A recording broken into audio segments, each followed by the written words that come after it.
5 seconds to go.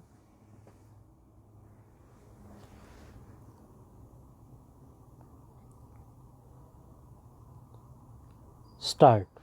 In order to divine the intention of the legislature in the course of interpretation of the relevant provisions, there can scarcely be a better test than that of probing into the motive and philosophy of the relevant provisions, keeping in mind the goals to be achieved by enacting the same. Ordinarily, it is not the concern of the legislature whether the owner of the vehicle insures his vehicle or not.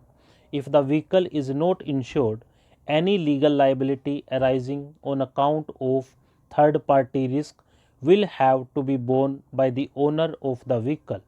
The provision has been inserted in order to protect the members of the community traveling in vehicles or using the roads from the risk attendant upon the user of motor vehicles on the roads. The law may provide for compensation to victims of the accidents who sustain injuries in the course of an automobile accident or compensation to the dependents of the victims in the case of a fatal accident.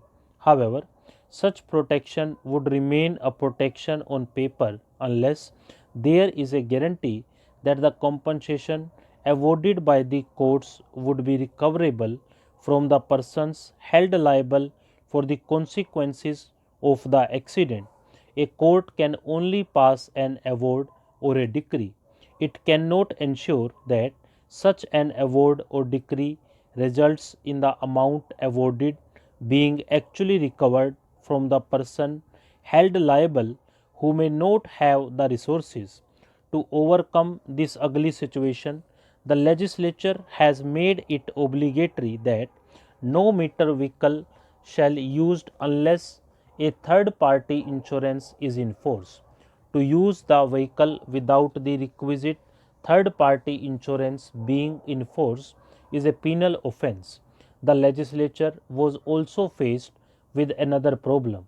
In order to make the protection real, the legislature has also provided that the judgment obtained shall not be defeated by the incorporation of exclusion clauses other than those authorized by section 96 and by providing that except and save to the extent permitted by section 96 it will be the obligation of the insurance company to satisfy the judgment obtained against the persons insured against third party risk.